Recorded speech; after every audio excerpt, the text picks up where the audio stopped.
जय भीम नमो बुद्धाय। दोस्तों, आप देख रहे हैं बहुजनों का इतिहास चैनल और इस वीडियो में हम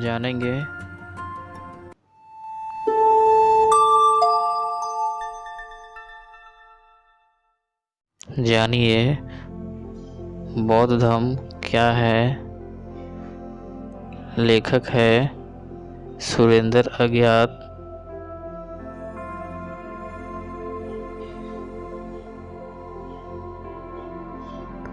बुद्ध धर्म क्या है? बुद्ध धर्म क्या है? बुद्ध की यथार्थ शिक्षाएं कौन सी है?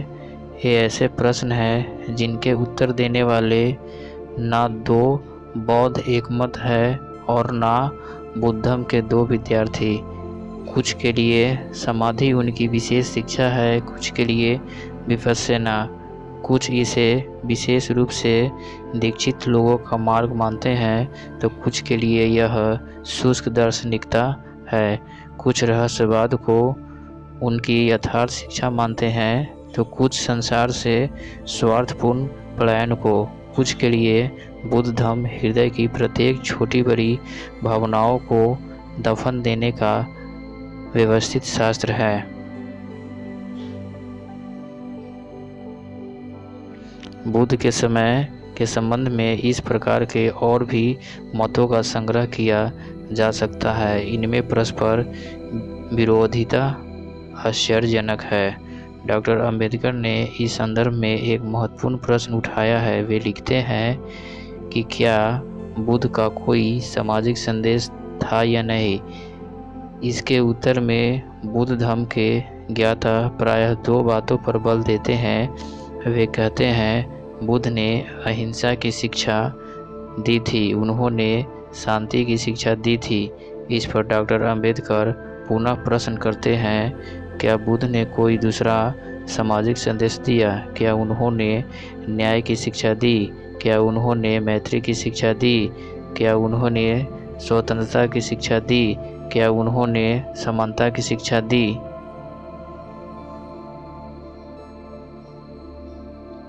उन्होंने मातृभाव की शिक्षा दी?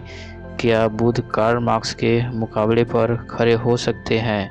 इन प्रश्नों को उठाकर डॉक्टर अंबेडकर टिप्पणी करते हैं कि बुद्ध धर्म पर विचार करते समय इन प्रश्नों को प्रायः कभी उठाया ही नहीं जाता।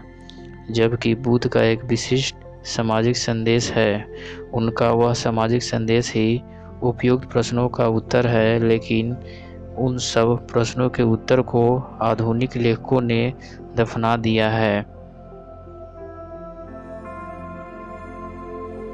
बुद्ध ने धर्म को तीन तरह से विभक्त किया है, धम्म, अधम्म और सधम्म। बुद्ध धर्म के तत्व को भली भांति हृदयस्थ करने के लिए यह आवश्यक है कि बुद्ध द्वारा किए गए धम्म, अधम्म और सधम्म के अंतर को सदैव ध्यान में रखकर चला जाए।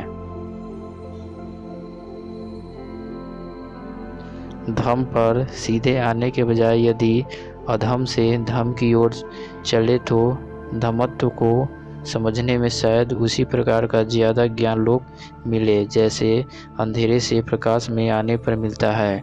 डॉक्टर अंबेडकर ने विषय को सुगम बनाने के उद्देश्य से अधम्म को निम्नलिखित 8 शीर्षकों के अधीन रखा है।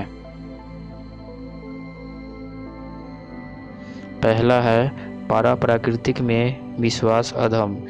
जब भी कोई घटना घटित होती है तो आदमी हमेशा यह जानना चाहता है कि यह कैसे घटित हुई, इसका कारण क्या है। जब कारण और उससे संपन्न होने वाला कार्य एक दूसरे के समीप होते हैं, गूढ़ या दूर नहीं होते, तो कारण का पता लगाना दुष्कर नहीं होता। परंतु कई बार दोनों के बीच के संबंध को समझ पाने में बड़ी कठिनाई पैदा हो जाती है।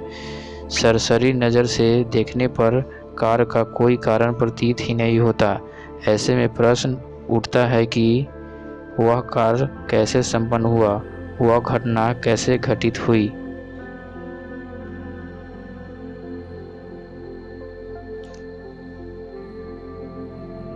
इस प्रश्न का उत्तर अक्सर यह दिया जाता है कि वह किसी पाराप्राकृतिक कारण से घटी, जिसे बहुधा करिश्मा या प्रातिहार कह देते हैं। बुद्ध के पूर्ववर्ती व समकालीन लोगों ने इस तरह के प्रश्न के कई प्रकार के उत्तर दिए।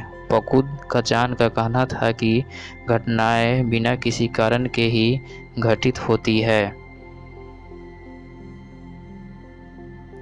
मखली घोषाल का मानना था कि घटना का कारण तो होता है, परंतु उसे आदमी की शक्ति से बाहर किसी प्रकृति, किसी अनिवार्य आवश्यकता, किसी अनुत्पन्न नियम अथवा किसी भाग में खोजना चाहिए।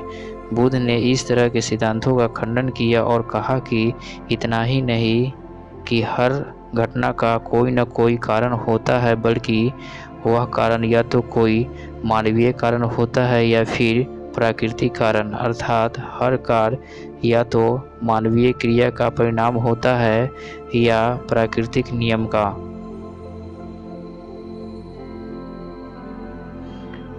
काल, समय, प्रकृति, आवश्यकता आदि को कारण मानने से इनकार करते हुए बुद्ध प्रति प्रश्न करते हैं कि यदि इन्हें या इनमें से किसी का एक को कारण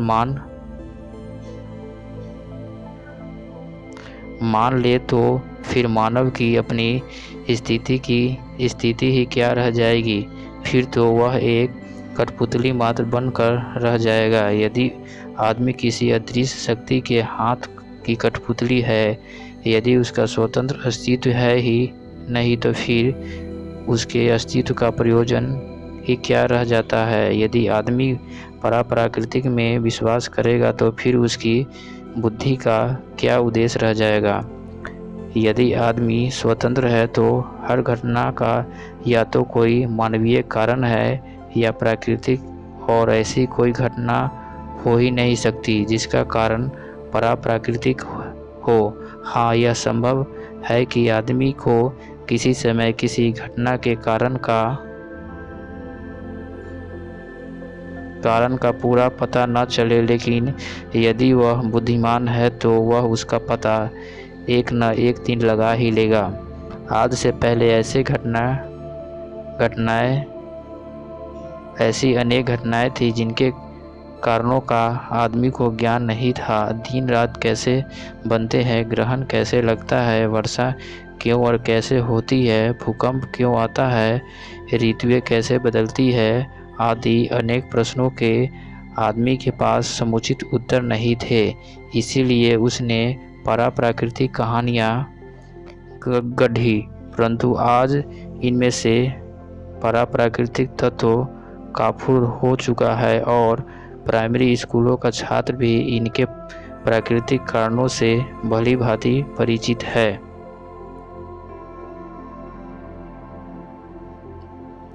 आधुनिक विज्ञान की विभिन्न शाखाओं के उत्तरोत्तर विकास के परिणाम स्वरूप वे रहस्य कारण भी आदमी के लिए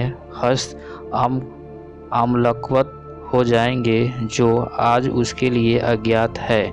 कोई घटना इतने मात्र से पराप्राकृतिक नहीं हो जाती कि उसका कारण आज हम खोज नहीं पा रहे हैं। लोकगीत अति प्राचीन काल से प्रचलित है, उनके मूल रचयिताओं को आज हम खोज नहीं पा रहे हैं, परंतु क्या इतने मात्र से वे ईश्वर जैसे किसी प्राकृतिक तत्व द्वारा रचित मान लिया जाए। किसी बस या किसी बाजार में बम फटता है, हम बम रखने वाले समाज विरोधी तत्व को खोज नहीं पाते।